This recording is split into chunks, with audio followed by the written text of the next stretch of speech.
আমার সাদা শার্ট গায়ে পুরো লাল হয়ে গেল রক্ততে। পরে ড্রাইভার এখানে উঠালো, ড্রাইভার লাস্টে যে খাইছে গ্লাসটা খুলতে গেছিল, ওরা একজন টের পায় লাস্টে যে কোপটা আছে গরু একভাবে রক্ত সেটে, ঠিক ওইভাবে রক্ত সেটে আমার পুরো গতর মাখায় গেল, সাদা শার্ট পুরো লাল হয়ে গেল। খুব লম্বা মতো একটা লোক আমার এসে থাবা দিয়ে ধরে গ্রিলের সাথে বাড়ি মারলো। ড্রাইভারের 9টা কোপ পিছনে, আমার গতর মাখায় গেছে রক্ততে।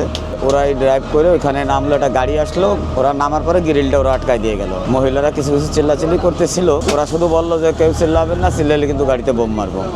ঢাকা থেকে প্রতিদিনের মতো নাইট ট্রিপ নিয়ে যাচ্ছিলাম, যার পরে মুকশেদপুর নামে একটা স্থান আছে ভাঙ্গার পরে, ওইখানে যাত্রী নামার পরে 3-4 জন লোক সামনে আসলো। আসার পরে হেল্পার ঘুমাচ্ছিল পিছনে, আমি সামনে বসা।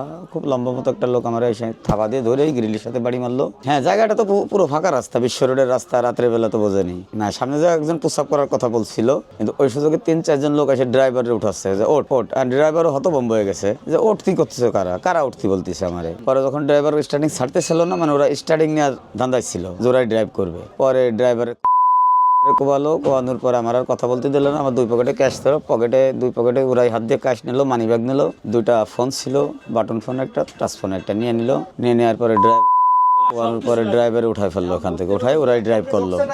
ড্রাইভার এখানে বসালো, আমারে বসালো, বসানোর পরে ওরাই ওইভাবে গাড়িটা চলন্ত গাড়িতে ওরাই ডাকাতিটা শুরু করলো।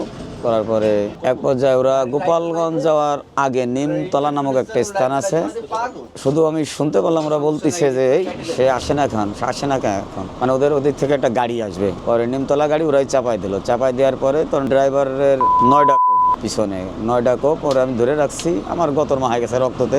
ওরাই ড্রাইভ করে ওইখানে নামলো, একটা গাড়ি আসলো, ওরা নামার পরে গ্রিলটা ওরা আটকায় দিয়ে গেল। মহিলারা কিছু কিছু চিল্লাচিল্লি করতেছিল, ওরা শুধু বললো যে কেউ চিল্লাবেন না, চিল্লালে কিন্তু গাড়িতে বোম মারবো। মহিলা মানুষ তো অত বোম হয়ে গেল, সবাই একটা আতঙ্কে ছিলাম, কান্নাকাটি সবই হচ্ছিল।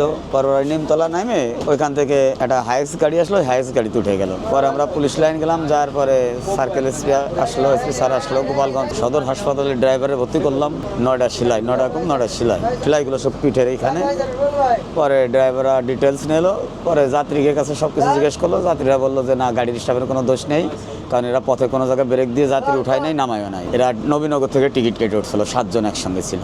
7 জন আমাদের জীবনে কাল হয়ে দাঁড়াইছে। তো একজন লোক আমি চিনতে পারিনি, সবারই মুখোশ পরা ছিল, তো এমনি ছিল স্বাভাবিক, কিন্তু যখন ওই ডাকাইটা শুরু করে তখন মুখোশ পরা ছিল। বাস তখন চলতেছিল গাড়ি, রাস্তায় বৃষ্টি তো গাড়ি চলতেছিল। পরে এক পর্যায়ে ড্রাইভারের কোবায় দুর্বল করে ওরাই ড্রাইভ করলো গাড়ি, ড্রাইভারে উঠায় এনে সিটে বসায় ওরাই গাড়ি চালাচ্ছিল। তখন না, যাত্রীরা নীরব ছিল, প্রথম চিল্লাইছিল, পরে যখন অস্ত্রের মুখোশ ছিল তো, ছুরি টুরি ছিল ওদের হাতে, তখন ভিতরে যখন ওরা কাজ করতেছিল তখন যাত্রীরা পুরো চুপ হয়ে গেছে, কারণ বোঝেনি তো, রক্ত দেখেই ভয় পেয়ে গেছে। ড্রাইভারের 9টা কোপ, আমার সাদা শার্ট গায়ে পুরো লাল হয়ে গেল রক্ততে। পরে ড্রাইভার এখানে উঠালো, ড্রাইভার লাস্টে যে কোপটা খাইছে গ্লাসটা খুলতে গেছিল, ওরা একজন টের পায় লাস্টে যে কোপটা আছে গরু জবাই করলে যে রক্ত সেটে, ঠিক ওইভাবে রক্ত সেটে আমার পুরো গতর মাখায় গেল, সাদা শার্ট পুরো লাল হয়ে গেল। পরে যাত্রীরা খুব হতাশ হয়ে গেল, যাত্রীরা কি করবে। তবে যাত্রীদের স্টেটমেন্ট নিল গোপালগঞ্জ সার্কেল এসপি, বললো যে না, যাত্রীরা সবাই সাক্ষী দিয়েছে যে এই গাড়ির স্টাফের কোনো দোষ না, এরা নবীনগর থেকে টিকিট কেটে উঠছিল। এটা তো বুঝতেই পারছেন, কারণ বেশি বিপদ তো আমাদেরই হয়, সুপারভাইজার ড্রাইভারের উপর দিয়ে যায়।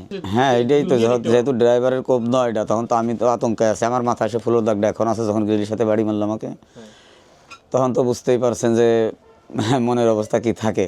বাইসে ফিরবো এটা তো ধারণা করাই যায় না, কারণ সুপারভাইজারকে পর অনেক সময় যদি কেউ চিনে ফেলায় তাহলে বিপদটা বেশি এসে যায়, চিনলে তো বাড়ি এটা। তারপরে যখন ড্রাইভারে বসালো সিটে, আমি ওনারে ধরে রাখলাম, আমার মাথা একজন ঠাসে ধরে রাখলো, একবার উঠতে গেলাম, পিছন দিয়ে বাড়ি মারলো। বড় লাইট ছিল, 2টা লাঠি ছিল, আর ছোট ছোট ছুরি ছিল, সম্ভবত ভারী কোনো অস্ত্র ছিল না ওদের কাছে। কিন্তু হ্যাঁ, গাড়ি যাচ্ছে আসতেছে, গাড়িটা খুব স্লোই যাচ্ছিল, কিন্তু রাতের বেলা তো খবর কেউ আসলেই নাই না গাড়িওয়ালাদের ভিতরে। এটাই হয়তো উচিত যে একটা গাড়ি স্লো আসতেছে কেন, কিন্তু রাতের বেলা তো ওদিক থেকেও গাড়ি আসতেছে, এদিক থেকেও গাড়ি যাচ্ছে, কেউ ততটা গুরুত্ব দেয় না। নিমতলা যায় যখন গাড়িটা চাপাই দিল, তখন কত গাড়ি যাচ্ছে আসতেছে, ট্রাক যাচ্ছে, কেউ দেখলো না যে এই গাড়িটা চাপানো রয়েছে কেন। একমাত্র আল্লাহ ছাড়া ওখানে আর আসলে কেউ থাকার মতো না, কারণ যাত্রীরা সব নীরব। মনে করেন যে তারা ছিল হয়তো 5-7 জন, আমার গাড়িতে যাত্রী ছিল 40 জন, আমরা 3 জন 43 জন, একটা যাত্রী একটু শব্দ করলো না। যদি এই যাত্রীগুলো একত্রিত হয়ে ওদের উপর আক্রমণ করতো, তাহলে কিন্তু একটা ডাকাতও পালা যাইতে পারতো না, কিন্তু আসলে যাত্রীরা ওইভাবে অ্যাক্টিভ থাকে না।